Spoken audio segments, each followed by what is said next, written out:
ও আরে ব্রো, এটা কোথায় চলে এলাম? হ্যাঁ হ্যাঁ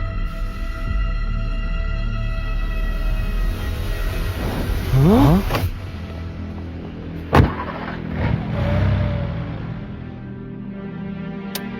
এ তো 7 বছর আগে মিউজিয়াম থেকে খোয়া যাওয়া আর্টিফ্যাক্টস মনে হচ্ছে। হ্যাঁ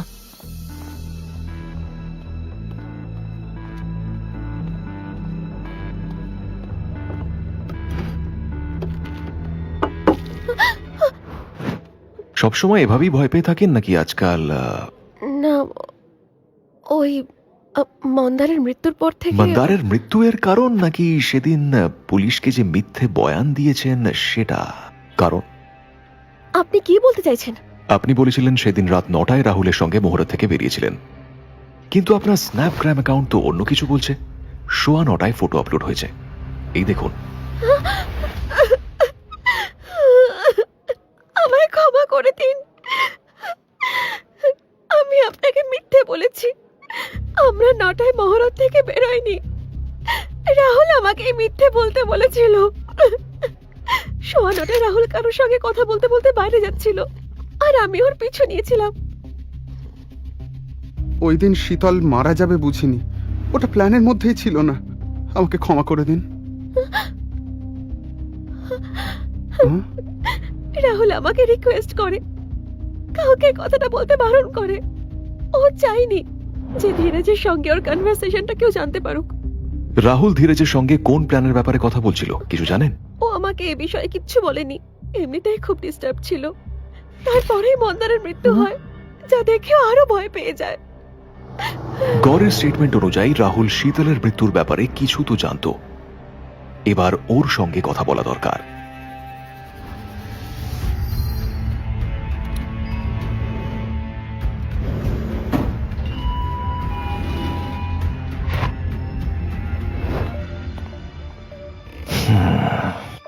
কি রাহুল? ও নো, আমি পৌঁছতে দেরি করে ফেলেছি। রাহুল মার্ডার হওয়ার ফলে ও যে সিক্রেট জানতো তাও হাতছাড়া হলো।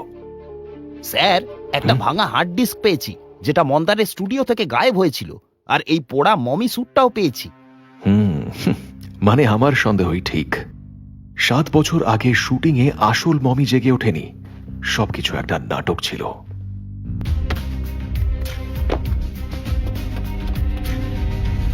তার মানে এই সবকিছুর পেছনেই ওর অঙ্কুশ। ঘরে দয়া আর অভিজিৎ যে আর্টিফ্যাক্টস পেয়েছে সেগুলো 7 বছর আগে মিউজিয়াম থেকে চুরি হয়েছিল, সেই জন্যই ধীরজ সর্বশান্ত হয়েছিল। আর অঙ্কুশ রাতারাতি বড় লোক, ব্ল্যাক মার্কেটে মিউজিয়ামের অনেক ভ্যালুয়েবল জিনিস বিক্রি করেছে। রাহুল তার মানে এই প্ল্যানের কথাই বলছিল, অ্যাক্সিডেন্টের আড়ালে মিউজিয়ামের জিনিস চুরি করা। এতে রাহুল আর অঙ্কুশ পার্টনার ছিল। অঙ্কুশ প্ল্যান করতো আর রাহুল তাকে রূপ দিত। আর রাহুলের ঘরে যে মমি কস্টিউম ছিল সেটা ফায়ারপ্রুফ ছিল, তার সঙ্গে রাহুলের ডিএনএ ম্যাচ করছে। তার মানে দাঁড়ালো মমি কস্টিউমের রাহুলই ছিল। মিউজিয়ামে চুরি যদি প্ল্যান ছিল, তাহলে ফায়ারপ্রুফ মমি কস্টিউম কেন বানিয়েছিল? তার মানে এটা অ্যাক্সিডেন্টই না, আগুন লাগানো হয়েছিল। দয়া, হার্ড ডিস্ক রিড হয়েছে? আমার মনে হয় অভিজিতের উত্তর হার্ড ডিস্কেই আছে। গৌরীর কথা মানলে শীতলের মৃত্যু প্ল্যানে ছিল না, সেটা নিয়ে রাহুলের দুঃখ আর ছিল। সেই জন্যই ও মার্ডার হলো। হ্যাঁ, সেই জন্যই হয়তো অঙ্কুশ ওর মুখ সারা জীবনের জন্য বন্ধ করে দিল।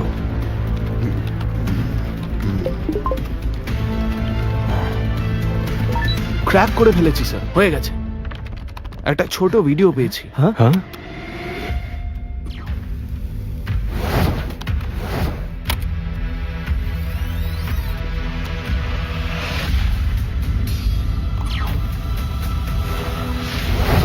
ও, দেখে মনে হচ্ছে আগুন লাগানো হয়েছিল। এডিটর মন্দারও এটাই দেখেছিল, সেই জন্যই মার্ডার হলো। আর হার্ড ডিস্কও ভ্যানিশ হয়ে গেল। স্যার, আমি বলছি কি অঙ্কুশকে অ্যারেস্ট করেই ফেলুন। হ্যাঁ, কিন্তু ওকে অ্যারেস্ট করতে পারবো না, কারণ সিচুয়েশন এটাই বোঝাচ্ছে যে শুধুমাত্র রাহুল প্ল্যানের সঙ্গে জড়িত। হার্ড ডিস্কও রাহুলের ঘরে পেলাম।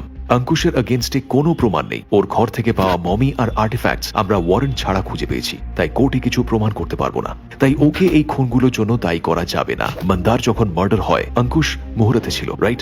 কিন্তু রাহুল যখন মার্ডার হয় তখন কোথায় ছিল? ও তখনও সেকেন্ড ফিল্মের প্রিমিয়ারে ছিল। নেটে ওর ফটো আছে, যেমন মহারতের ছিল।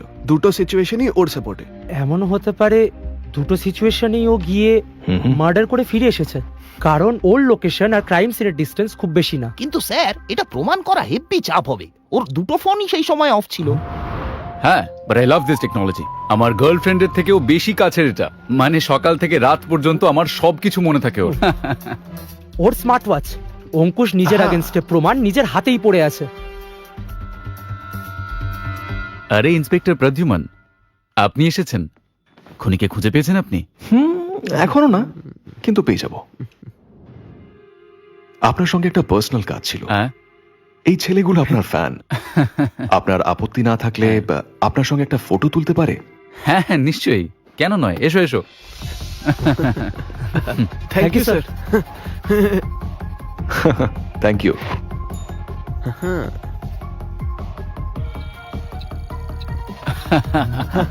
Thank you so much sir. So much sir. আচ্ছা, আরো একটা কাজ ছিল। হুম, দয়া একটা ছোট্ট ভিডিও বানিয়েছে যেটা আপনাকে দেখাতে চায়। হ্যাঁ স্যার। আচ্ছা, ফিটনেস অ্যাপের ভিডিও।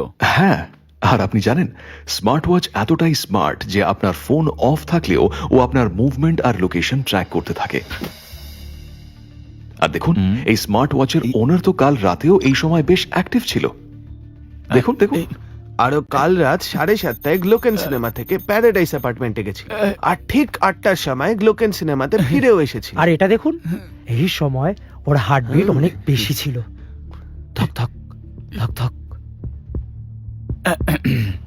এটা কার? এসব আমাকে কেন বলছেন? এবার সেটাও কি বলে দিতে হবে না? হ্যাঁ? মিস্টার অঙ্কুশ আনন্দ, ফোন অফ করার কথা তো আপনার মনে ছিল, কিন্তু স্মার্ট ওয়াচ খুলতে ভুলে গিয়েছিলেন, যে আপনার প্রতিটা মুভমেন্ট ক্যাপচার করেছে। কখন আপনি রাহুলের বাড়ি গেলেন, তাকে মারলেন, আবার কখন প্রেমিয়ারে পৌঁছলেন। এই 30 মিনিটের মধ্যে আপনি রাহুলকে মার্ডার করেন, কারণ একমাত্র ও জানতো যে 7 বছর আগে আপনার কুটিল মাথায় কোন কোন খেলা চলছিল। আর আপনি মন্দারকেও মার্ডার করেন, কারণ রাহুলের আগুন ধরানোর ফুটেজটা ও পেয়েছিল। সেই রাতে মন্দার আপনাকে ফোন করে সে কথা বলেছিল। হ্যালো, অঙ্কুশ স্যার, ওই পুরনো ফুটেজে আমি অদ্ভুত কিছু একটা দেখতে কি? পাচ্ছি। আপনি তাড়াতাড়ি এখানে চলে আসুন। আর তখনই আপনি ঘাবড়ে গিয়ে আপনার ফোন অফ করে দেন, যাতে আপনার মুভমেন্ট কেউ ট্র্যাক না করতে পারে। হ্যাঁ, but I love this technology. আমার গার্লফ্রেন্ডের থেকেও বেশি কাছের এটা। স্যারের কাছে আপনাকে অ্যারেস্ট করার মতো সব প্রমাণ আছে। আপনার ঘরে মিউজিয়ামের জিনিস লোকানো আছে, সেটাও জানেন। কিন্তু আপনার শয়তানি বুদ্ধির আরো একটা দিক আমি জানতে চাই। মিউজিয়ামের অরিজিনাল আর্টিফ্যাক্টস আর মমি সরিয়ে রাহুলকে কি করে মমি বানিয়ে রাখলেন? সিকিউরিটি চোখে ধুলো দিলেন কি করে? কথার জাল না বিছিয়ে সত্যি বললে ভালো হয়।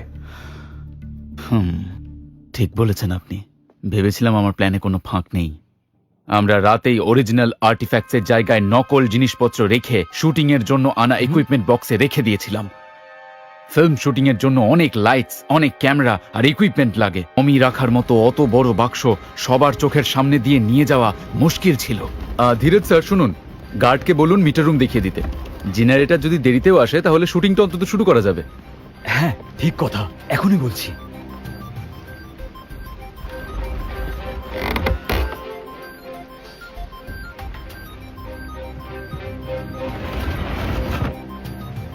Yes!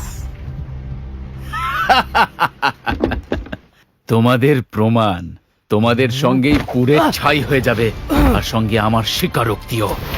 হ্যাঁ।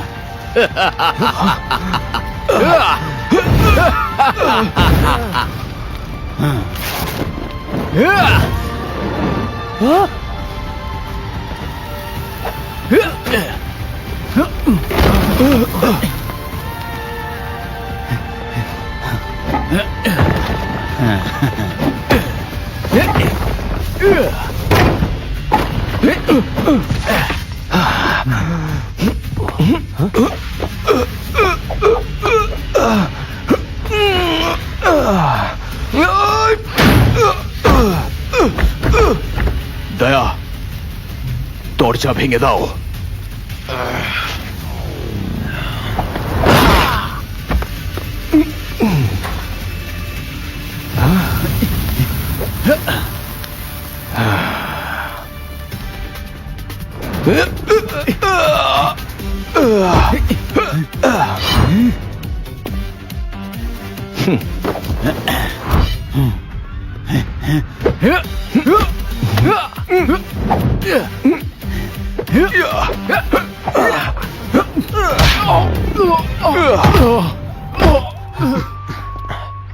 কারোর চোট লাগেনি তো? All good No, sir. sir. যতই গভীর ষড়যন্ত্রের জাল বোনা হোক না কেন, প্রপার ইনভেস্টিগেশন সব জালই ভেদ করতে পারে। আরও একটা নোংরা খেলা ফুল টাইমের জন্য স্টপ হলো। এই ধরনের খেলায় হাফ টাইম আছে কিনা জানি না, কিন্তু এইটুকু জানা আছে, যখন এই খেলা শেষ হয় ট্রফি আমার হাতেই ওঠে। আমি ইন্সপেক্টর প্রদ্যুম্ন, CID।